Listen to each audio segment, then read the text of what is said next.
ውድ ቤቶች፣ ቅንጡ መኪናዎች፣ ግዙፍ ቢዝነሶችና በሚሊዮን የሚቆጠሩ ሀብት ያላቸው እነዚህ አርቲስቶች ማን ናቸው? 80 ሚሊዮን ብር የሚያወጣ ቅንጡ መኪና የሚነዳው አርቲስት፣ ከዚያም ይህ አርቲስት በቅርቡ በዩቲዩብ ላይ ከ200 ሚሊዮን ብር በላይ ያገኘው አርቲስት ማን ይሆን? ይህንና ሌሎች በሀገራችን ውስጥ የሚገኙ በኢትዮጵያ በጣም ሀብታም የሆኑ 10 አርቲስቶች ይዘላችሁ መተናል። እስከ ቪዲዮ መጨረሻ አብራችሁ ቆዩ እያልን ቻናላችን ላይክ፣ ሼር፣ ሰብስክራይብ አድርጉን እያልን ወደ ቪዲዮ ገባን።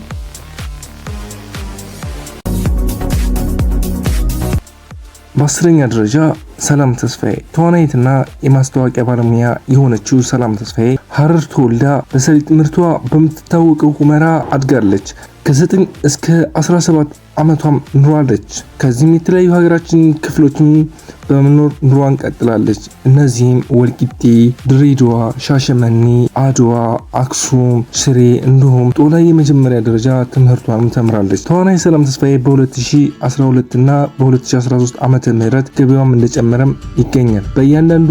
እያንዳንዱ ምንጮች ከሆነ በ2025 ሚሊዮን ብሮችን እንዳስገባችም ይነገራል። በአሁኑ ሰዓት 30 ዓመቷ ነው። ተዋናይ ሰላም ተስፋዬ የሴቶችና ህፃናትን እንዲሁም የጉድ ዳይፐር አምባሳደርም ናት። ሰላም ተስፋዬ በጎ ፈቃደኛ በመስራትም ካሉት አርቲስቶች በግንባር ቀደምትነትም ትጠቀሳለች።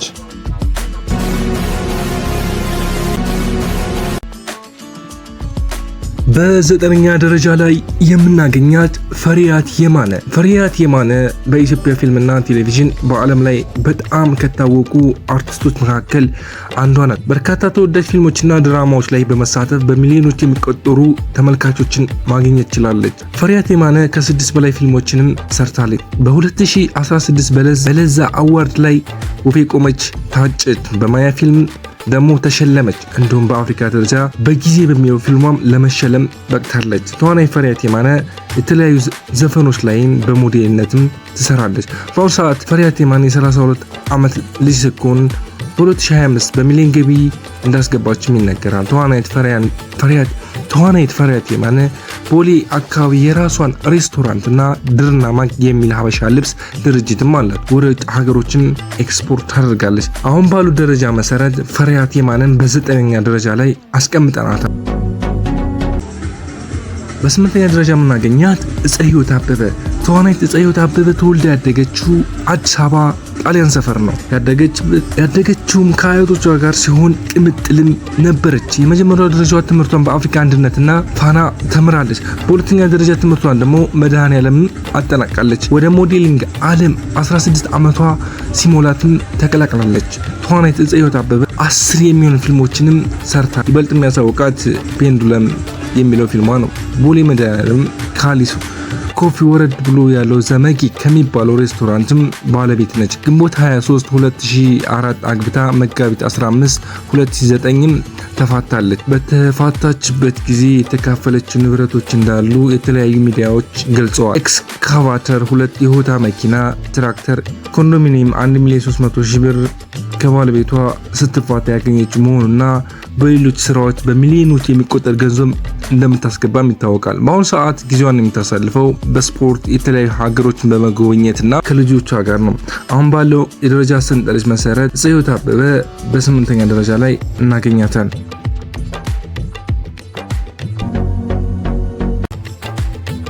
በ7ኛ ደረጃ የምናገኛት ተዋናይት መሰረት መብራቴ። ትውልዷ አዲስ አበባ የሆነው ከአንድ ትልቅ ወንድሟና 2 ትንሽ እህቶቿ ጋር ትኖራለች። መሰረት መብራቴ ከ150 በላይ ማስታወቂያዎችንም ሰርታለች። የቲያትር ባለሙያ ነች። በርካታ የመድረክ ስራዎች ላይ በቲያትር ቤቶች በሀገር ውጭም ቲያትር ተውናለች። ትንሽ የማይባሉ የሬዲዮ ድራማዎችም ላይ ተሳትፋለች። በፊልም ደረጃም ጉድፈቻ፣ የፍቅር ሽሚያ፣ ዜማ፣ ህይወት፣ የማርያም ምድር፣ ቫኬሽን ፍሮም አሜሪካ፣ ሂሮሺማ፣ ኸሬት የተሰኘው የመጨረሻ ፊልሟ ሲሆን በቲቪ ድራማ በይበልጥ ገበና 1 እና ገበና 2 ላይ ከጥቂቶቹ መካከል ተጠቃሽ ናቸው።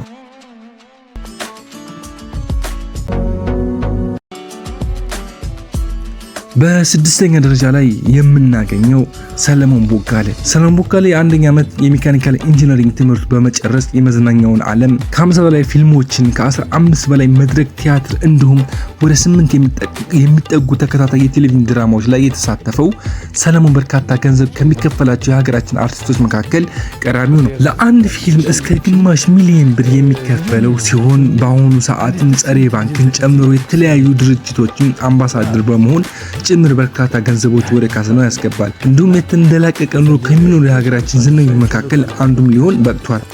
በዚህ ደረጃ ሰንጠረዥ በስድስተኛ ደረጃ ላይ አስቀምጠነዋል። በአምስተኛ ደረጃ ላይ የምናገኘው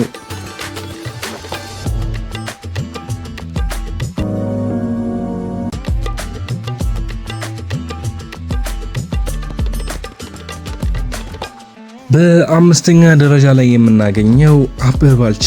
አርቲስት አበበ ባልቻ ተወልዶ ያደገው በአዲስ አበባ እንግሊዝ ኤምባሲ አካባቢ ሲሆን የኪነ ጥበቡንም ዓለም የተቀላቀለው በ25 ዓመቱ በሰራ ሆቴሉ የተባለ የመድረክ ቲያትር ነው። በዚህም የሀብታም ዝርዝር አምስተኛ ደረጃ ላይ የተቀመጠው ተወዳጁ አርቲስት ከዚህም ተጨማሪ ቴዎድሮስ በተሰኘው ቲያትር ላይ ገብርዬን ገጸ ባህሪ በመወከል እንዲሁም ሰው ለሰው፣ ዘመን፣ በህግ አምላክ የተሰኙ ተከታታይ ቴሌቪዥን ድራማዎች ይታወቃል። አርቲስት አበበ ባልቻ ከኪነ ጥበብ ስራዎች ተጨማሪ እሳት የላሰ ጠበቃ ጭምር ነው። የሚድሮክ ኢንቨስትመንት ግሩፕ እና ሌሎች ትላልቅ ድርጅቶች ጠበቃ በመሆን በአሁኑ ወቅት ትልቅ ብር ከሚከፈላቸው ጠበቃዎችም ተርታ ይመደባል። ከባለቤቱ ጋዜጠኛ መዓዛ ብርሃኑ ጋር በመሆኑም ሸገር ኤፍኤም ባለቤት በመሆኑ ሌላው የሀብት ማሳያ ተደርጎም ማግኛው ነው። እንዲሁም የተለያዩ ዘርፎች በማሰማራት በርካታ ገንዘቦች ወደ ካዝና ከሚያስገቡ ሀብታም አርቲስቶች መካከል አንዱም ነው። ይህንንም አርቲስት በአምስተኛ ደረጃ ላይ ልናስቀምጠው ችለናል።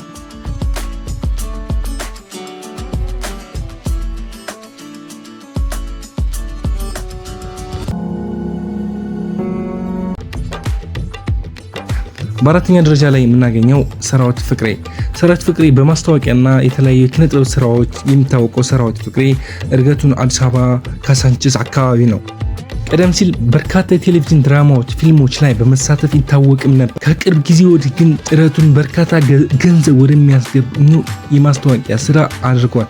በተለይም አርቲስት ሙሉዓለም ታደሰ ጋር ያላቸውን ጥምረት ህዝቡ ጋር በስፋትም ይታወቃል። አብረውም በመሆን በሺዎች የሚቆጠሩ የማስታወቂያ ስራዎችን ሰርተዋል። በተጨማሪም የራሱ ሲኒማ ቤትና በርካታ ተዋናያን የሚዝናኑበት የመዝናኛ ቤት ባለቤት የሆነው ሰራዊት የዚህ ሀብታሞች ዝርዝር ላይ በአራተኛ ደረጃ ላይ ልናስቀምጠው ችለናል።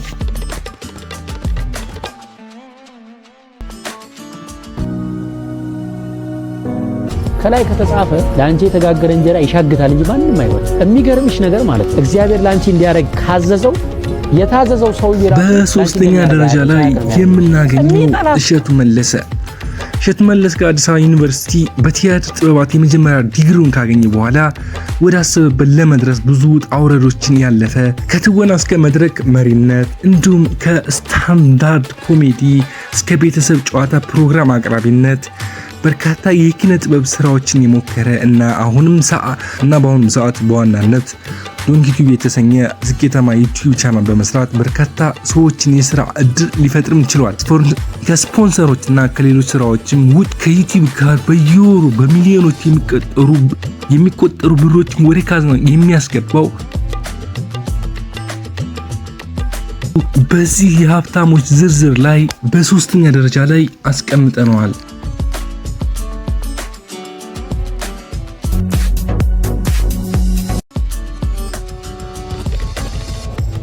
በሁለተኛ ደረጃ ሰይፉ ፈንታሁን የትውልድ ቦታው ሐረር ሲሆን የፊልም ተዋናይ፣ የማስታወቂያ ባለሙያ፣ የቴሌቪዥን ሾው አቅራቢ ነው። የማስታወቂያ ባለሙያ፣ የቴሌቪዥን እና የሬዲዮ ሾው አቅራቢ እንዲሁም ቀደም ባለ ጊዜ ተዋናይ የነበረ ሰይፉ ሌላኛው የሀገራችን ተጠቃሽ ሀብታም ዝነኛ ነው። በአሁኑ ወቅትም የሶስት ልጆች አባት የሆነው ሰይፉ ባለቤቱ ቬሮኒካን ሲያገባት የነበረው ሰርግ በከተማው ትልቅ መነጋገሪያ የፈጠረ ከመሆኑ ተጨማሪ በሀገራችን ቁጥር 1 ቱጃር የሆኑት ሼህ መሐመድ አላሙዲን በተገኙበትም ነበር። የኢትዮ ኤፍኤም ባለቤት ድርሻ ያለው ሰይፉ በሀብቱም ቢሆን ከቀዳሚዎች ተርታ የሚቀመጥ ነው። ውድ ቤተሰቦቻችን በዝርዝር መካተት እያለበት ቀርቷት የምትሉት ሀብታም ዝነኛ ካለ ኮሜንት ላይ ያጋሩን እያልን ወደ አንደኛ ደረጃው አለፍን። በአንደኛ ደረጃ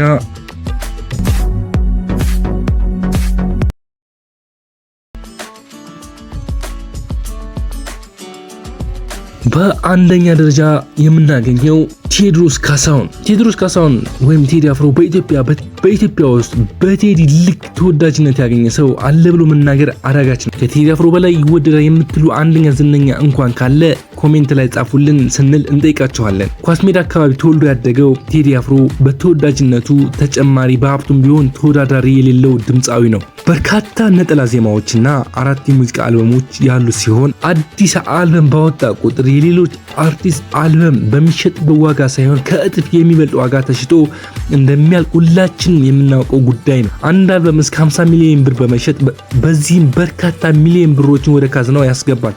በተለይም በአሁኑ ሰዓት ቴዎድሮስ ካሳሁን ኢትዮሪካ በሚለው አልበሙ ብቻ ከዩቲዩብ 200 እስከ 300 ሚሊዮን ብር እንዳገኘና በሌሎችም ሙዚቃ ማጫወቻዎች ተመሳሳይ እንዳገኘም አውቀናል። ይህም ብቻ ሳይሆን በሰዓታት ውስጥ የለቀቀው ብዙ ሚሊዮን ቪው ማግኘትን ብዙ ሽልማትም እያገኘ ነው። ቴዲ አፍሮ በተጨማሪ በሀገራችን ውስጥ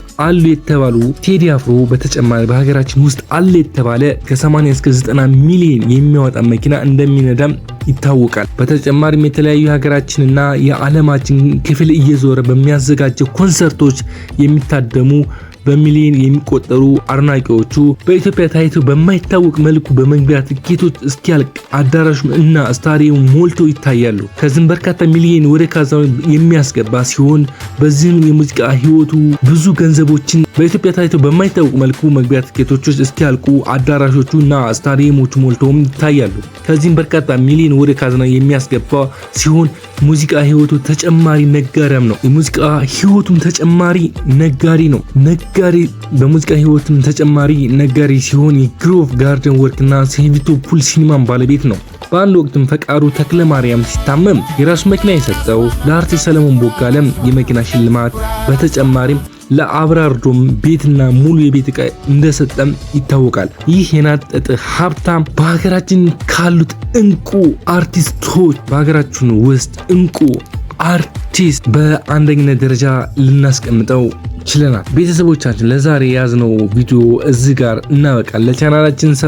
ቻናላችንንም ውድ ቤተሰቦቻችን ለዛሬ ያዝነው ቪዲዮ እዚህ ጋር እናበቃለን።